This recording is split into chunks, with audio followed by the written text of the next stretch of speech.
Hey guys, it's Kane over here. So today I'm going to talk about the speed buff heroes and where I use each one. Now, what I'm going to do is I bring Lissandra back.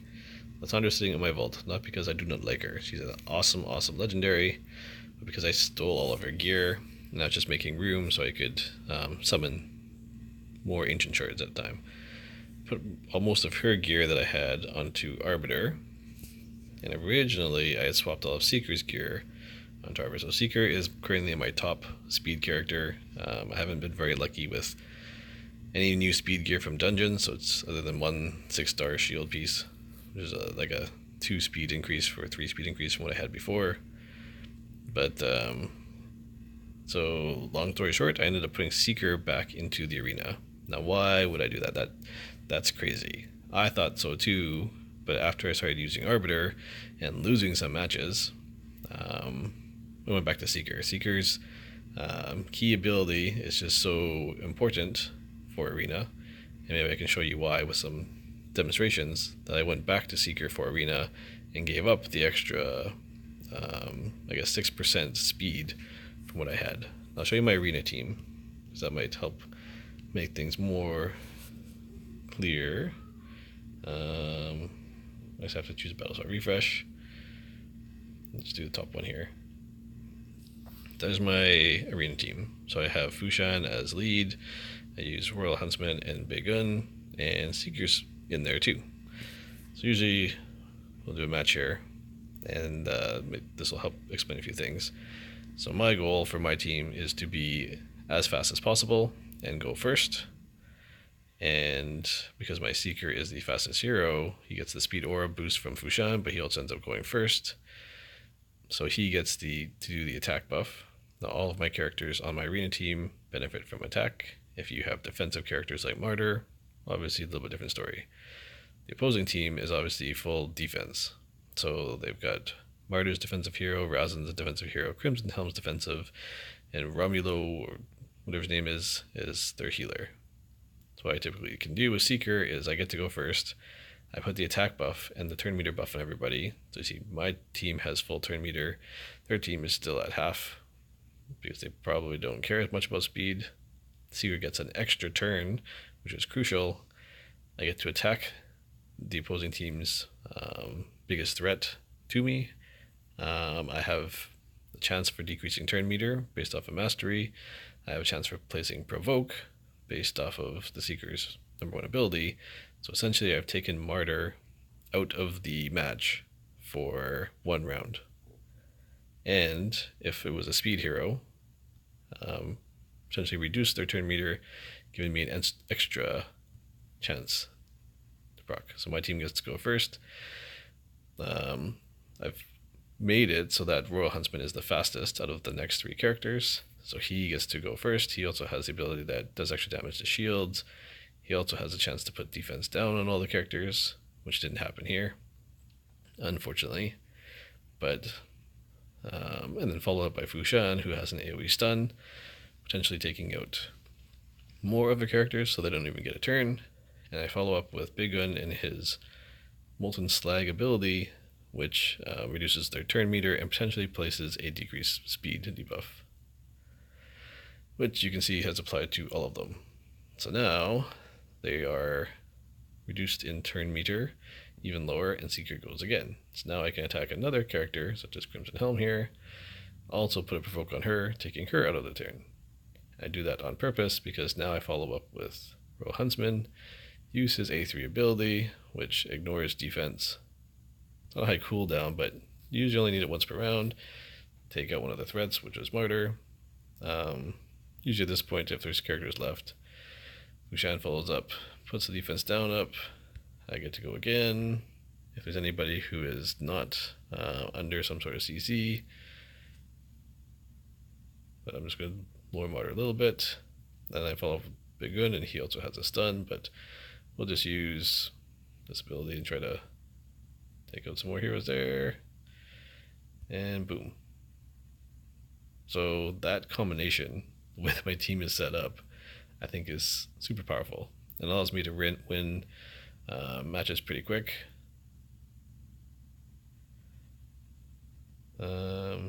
Yeah, so I mean, the arena match is getting super tough now. If I don't go first, so this team, it's probably set up as a little bit of a, we'll call it a meme team. I bet you a Seeker is super fast. If a Seeker is faster than mine, then I struggle, or if his rush card is faster. So, luckily, not the case. Now, in this case, I can take out rush card. If he gets the provoke debuff, then I have way less to worry about. Follow the exact same routine. Now, obviously, they weren't super geared. Seeker has counterattack, interesting. But yeah, so my whole gearing strategy is basically put as much gear on Seeker. If he goes first, in most cases I win. There's maybe been a handful of matches where I've gone first and not been able to win. But with this team set up, there's very few matches that I can't win if I go first. The problem now is that as more Arbiters are coming out, other teams are getting faster. But and my team isn't really built to sustain a lot of damage from other players. They're not very defensive. They're a little bit on the squishy side. They just do tons and tons of damage. But there's still cases where I don't totally go first, and they might have one or two heroes attacking, and I still end up winning. So not terrible. But yes, so that's how I made my arena team work. And hopefully that explains things. So what happened when I used Arbiter, is she would use her. Maybe I can show it in there, but she would use her AOE buff ability, just like Seeker has, right? Which puts a attack increase buff just like Seeker, fills the turn meters 30% just like Seeker's. The heal won't do anything because everyone's at full health already, but doesn't attack. So it doesn't reduce the turn meter of any other players, doesn't put a provoke on their threat hero, and so even though I'm faster by a little bit, there's a high likelihood that their other speed hero would also get a chance to go in between some other heroes. So say Royal Huntsman might attack, but Fushan wouldn't have a chance to attack. Things like that. So there are a lot of cases where I would still get to go first, but end up losing. Lissandra solves that problem because she has the same aura as Fushan, 24%, so not as fast as Arbiter. She puts a speed buff on characters instead of the attack buff, fulfills the turn meters, but has the advantage that she decreases the turn meters of the enemies, assuming that it isn't resisted. So that gives you that much further of an advantage, making it better. But I found that without the attack buff, my characters just didn't do as much damage. So there was a chance that they wouldn't one-shot the other team, and they would go into a third or fourth round, and against very defensive teams, without that attack percentage extra damage buff, I could lose matches based off of not being able to kill the other team fast enough. So for that reason, I still went back to choosing Seeker over Lyssandra. That's interesting. So Lissandra, where she's really good in arena, especially, turn meter reduction is huge there, is in cases where you have a very defensive team, where your plan is to last a few rounds. And that kind of goes hand in hand with the speed buff. Like the speed buff for me doesn't do a lot when everyone's at full turn meter, and that first turn they go and hopefully destroy 2 or 3 characters from the other team. They don't need the speed buff for following rounds because, basically they've pretty much won at that point. So my whole strategy was to sort of win the game by the first round. Even if the game isn't won after the first round, taking out 2 or 3 characters in the arena usually turns into a win. Right? So for that reason, took the gear off Lyssandra, put it back on Seeker. I do use Lyssandra in certain dungeons, especially ones where turn meter reduction is usable. But yeah, so I still chose Seeker over Lyssandra for those reasons. Now Arbiter, another interesting hero, doesn't have the speed aura boost, which my team didn't exactly need. Arbiter, Apothecary. He is similar to Lissandra, that he gives the speed increase. His turn meter increases a little bit less, but it's a very low cost version. Interestingly enough, I think Apothecary is better than Lissandra for clan boss. Maybe also controversial, But the reason for that is his other ability, which is a heal, very useful in Clown Boss. You're going to take characters like if you have a Skull Crusher, who puts the stone wall up, puts ally protection up, takes a lot of damage, doesn't die from it, but he becomes very low in health. Apothecary can crit heal him back up. So that's huge. The other problem with Lissandra, which I think they should fix, is even with the full skill set, or full skill up, her cooldown only goes down to 4 turns. And 4 turns is just too much for the clan boss. A nightmare. Because at most, you can get 1.5 turns, usually for every 1 turn of the clan boss. If you look at Apothecary's speed boost, with skill ups, it's 3 turns. So there's no real reason to, I don't know. So without being a 3-turn ability, Lissandra's speed increase is just too low. So even though it's a higher turn meter increase, the turn meter decrease doesn't work on the clan boss. So that's kind of a null point. And that makes her other A2 ability not very useful. And this ability is normally not all that useful either for the clan boss. I mean, there's cases where you have the speed decrease or something debuff that would be nice to put on the clan boss, but doesn't work. So things like that. Maybe you can transfer poison or the weaker decreased attack, but just not all that useful for clan boss. The speed aura is useful though. So I think if they change this ability down to be a 3-turn cooldown, one less turn would make her that much better. I think she could then be usable on the clan boss. Actually pretty useful.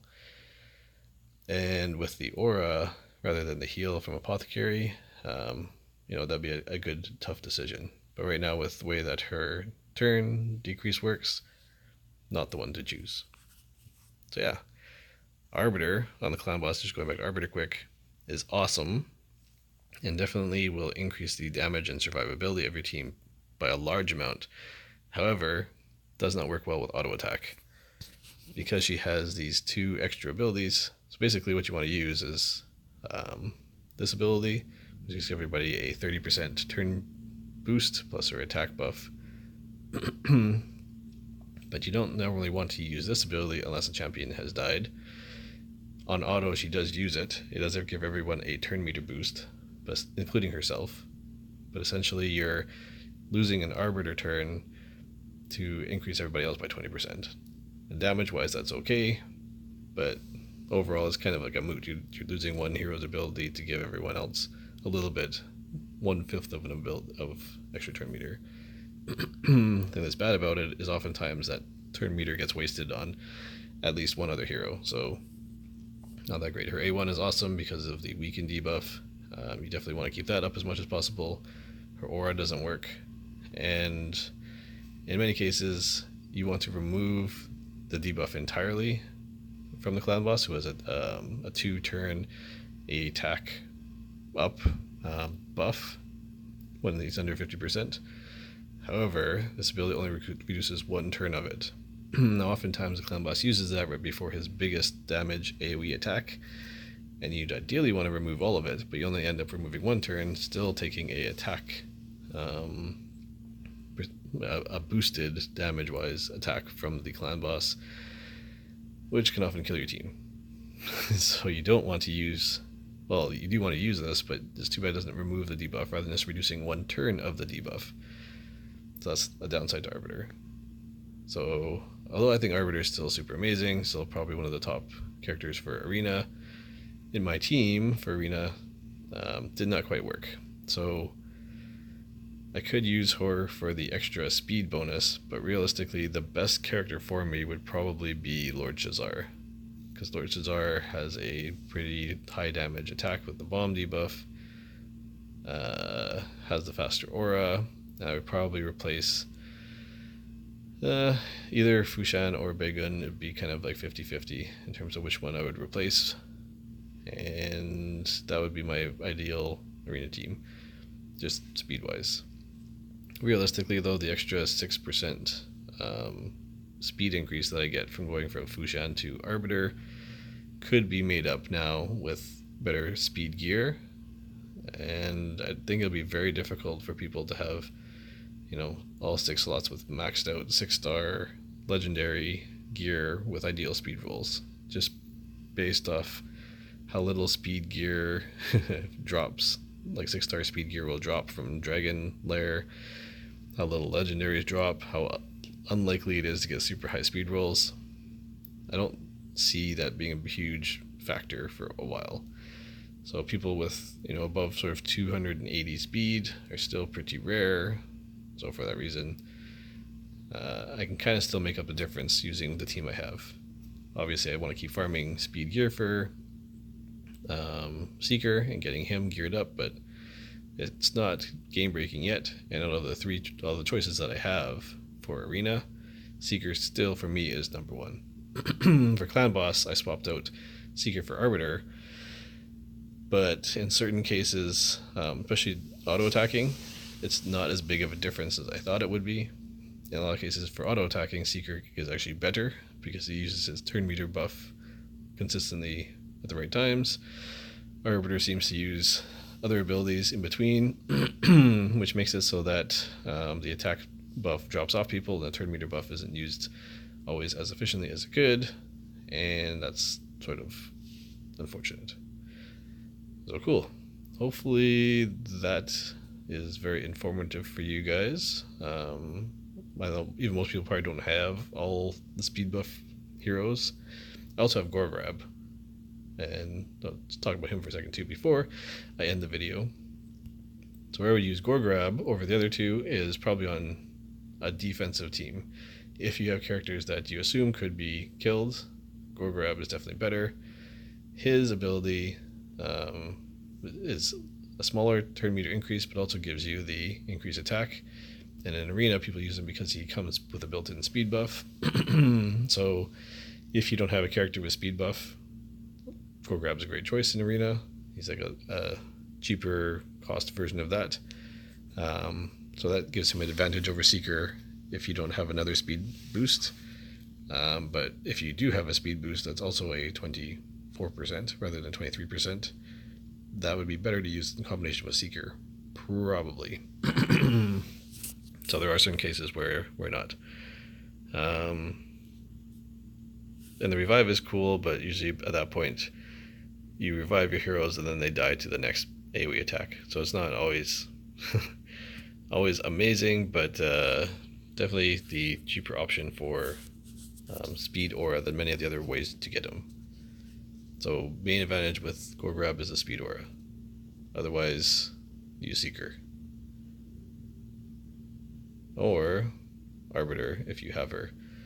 So where I would use Arbiter in Arena, if I changed my Arena team around and I didn't have a Kaimar or Lord Cesar, but I was using more of a counter attack type team, it makes me a tough choice between Arbiter and Lissandra. At that point, Lissandra might actually be better. So I'm actually finding Arbiter as the better PvE hero, and Lissandra and Seeker probably as the better PvP or Arena speed heroes. Interesting. Like to know what you guys think. Do you guys agree, disagree? Like to start some comments or discussion on this. I think it's an interesting topic. I actually like the balance and the choices. I thought Arbiter would just dominate and be a better version of all of them, but she's not. She's better in certain cases, and she has some cons in other situations. So I think that's really good. Good balance. Cooler to understand that now that I've used all of them. And I can appreciate some of the game balance, at least on these characters. Well guys, hope you liked that video. We will see you in the next one.